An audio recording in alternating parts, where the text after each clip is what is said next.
વનભોજન કરવાનું છે.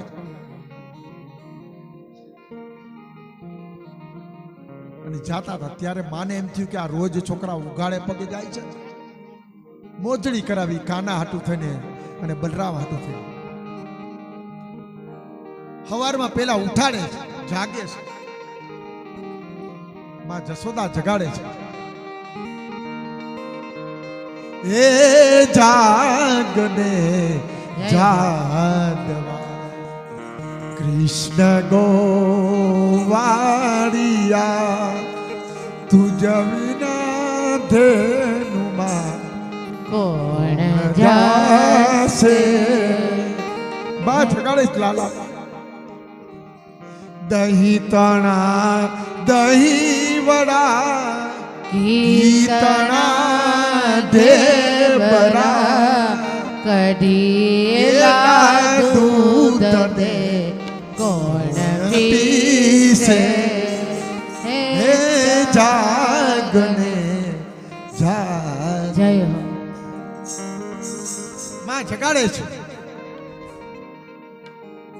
કાનુડો ઉઠતો નથી. પાછી બીજી કડી બોલે છે.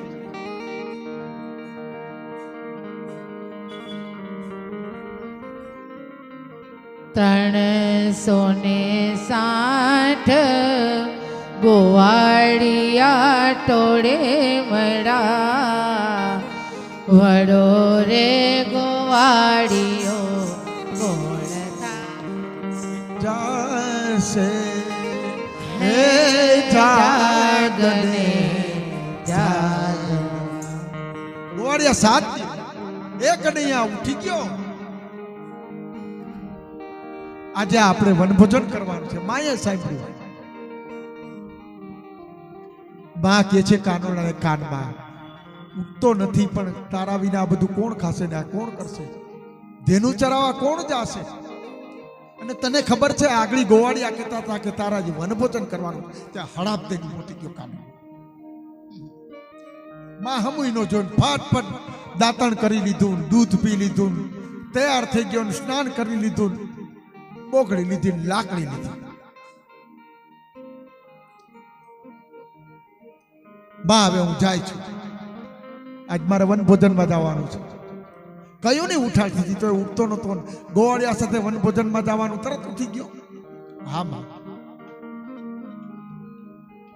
મારા મિત્ર સાથે આજે ભોજન કરવાનું છે.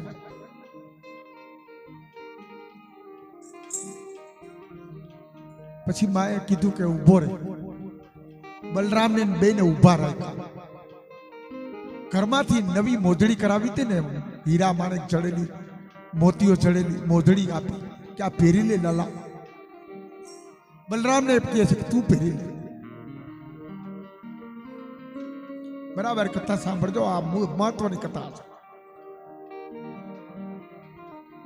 તું પહેરી લે લાલા. ઉઘાડે પગે જાત ને તને કાકરા ને કાંટા ને લાગે છે, એ મારાથી જોવાતું નથી. ત્યારે કનૈયો કે છે ના પાડે છે, માં હું નહીં મોજડી પહેરું. તો કે શું કામ? જ્યાં કાંટા હોય, કાકરા હોય, તાપ લાગે, તારા પગમાં બધું લાગે, ફરફોલા પડે, તડકો લાગે, એટલે મોજડી પહેરી. હટ પકડી, ના માં હું નહીં પહેરું. ત્યારે માં જશોદા થોડુંક દુઃખ લાગ્યું કે શું કામ, મારું કેમ માનતો નથી, શું વાત છે મને બતાવો. પછી કનૈયો કે છે કે માં તું મંદિરે જાવસ ને? તો કે હા રોજ જાઉં છું, 3 વખત જાઉં છું. તો કે અહીંયા ચંપલ પહેરીને જાતીશ ને? તો કે હું ચંપલ પહેરી જાઉં. પછી ચંપલ બધા બહાર રાખી દો ને? તો કે હા ચંપલ બધા બહાર રાખી દો. મંદિરની અંદર પહેરી જા? તો કે ના, જ્યાં મનાય હોય મંદિરમાં ચંપલ પહેરીને ન જવાય, દોષ લાગે.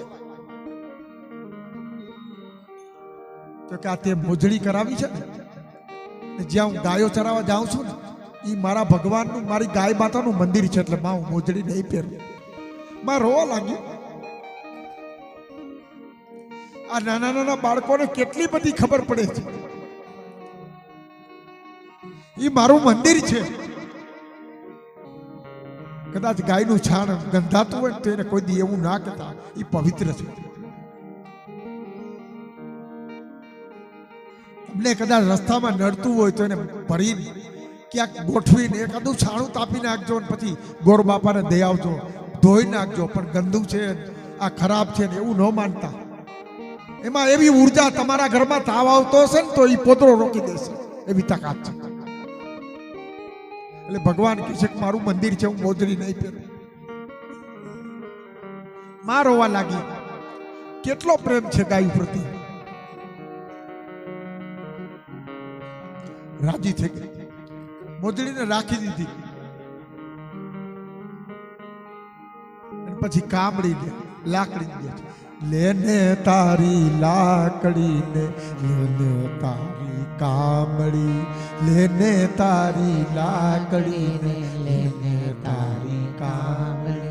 રાજી થઈને કામડીને લોટી દે છે. કનૈયો જાય છે વન ભોજન કરવા.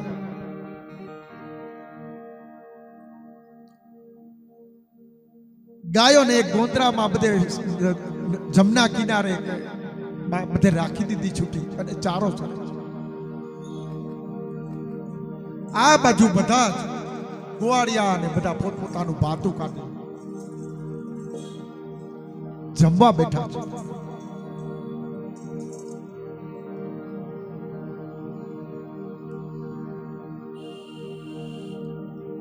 અને ગોવાળિયાને એકબીજા મોઢામાં કોળિયા આપે, છાશ પીવડાવે, છાશ ઢોરાય. વળી પાછી ઢોરાયેલી છાશ થાળીમાં ઢોરાતી તોય પાછી થાળીમાંથી હેઠું પીએ. ભગવાન પીએ, ગોવાળિયા પીએ, બાળકો બધા આવી રીતે કિલોળ કરે. હવે એ સમયમાં બ્રહ્માજી આકાશમાં વળી આ વિચરણ કરતા હતા. જોયું કે ભગવાન તો બાળકોનું હેઠું ખાય છે. એમાં આ ગોવાળિયા બધા ગંધારા હોય, એ ગંધારાઓને એનું હેઠું ખાય છે.